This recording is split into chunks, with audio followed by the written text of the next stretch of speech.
Sheltered in an IDP camp in the town of Abi Addi, Gannet Tatamka struggles to soothe her baby.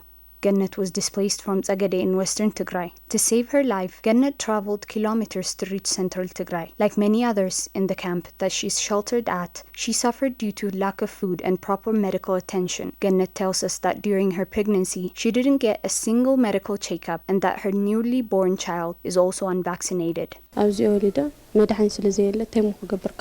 I gave birth here at the IDP camp. There was no medicine at the hospital, so why would I give birth there? When I went back to get my child vaccinated, they told me that they didn't have any and that they will notify me when they get vaccines. Aid agencies and the government should prioritize food and vaccinations, especially vaccines for infants. According to UNICEF, around 40% of unvaccinated and under-vaccinated children live in countries that are either partially or entirely affected by conflict. Children in conflict-affected areas miss out on basic immunization because of the breakdown and sometimes the deliberate destruction of health services. Gabrahawarat Gabrachristos, Maternal and Children's Health Case Team Coordinator at Tigray Health Bureau, says that the discontinuation of vaccination during the past 2 years has now led to the resurgence of old or rare diseases. When you look at the new generation, the occurrence of vaccine-preventable disease is rare because of the continuous immunization process followed. The occurrence of epidemics was also rare, but for the past 2 years, we've been witnessing the rise of diseases to epidemics that formerly were not even seen as epidemics. For example, measles was never seen in the form of epidemic, and meningitis as well. But now we're witnessing the rise of such diseases to epidemics. Gabraharat says that the occurrence of a single case of such diseases is considered an epidemic.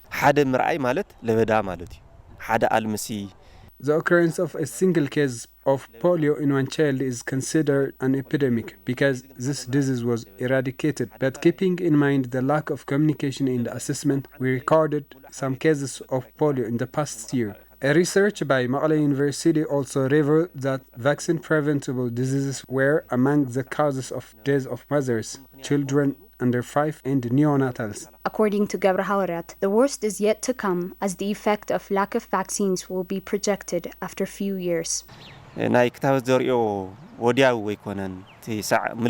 The effect of missing out on basic childhood vaccines is not seen immediately. It starts to affect the child 3 up to 5 years later. The current youth population is productive due to proper childhood vaccination follow-ups, and I'm telling you that the productivity of this upcoming generation is going to decrease due to lack of routine immunization. Gabrahawarat says that since the signing of a peace deal, vaccines have been distributed and are being given only in the capital, Maqala. He says that the presence of Eritrean and Amhara forces in most parts of Tigray is disrupting the vaccination process, blocking others in Tigray not to get the hard-earned opportunity.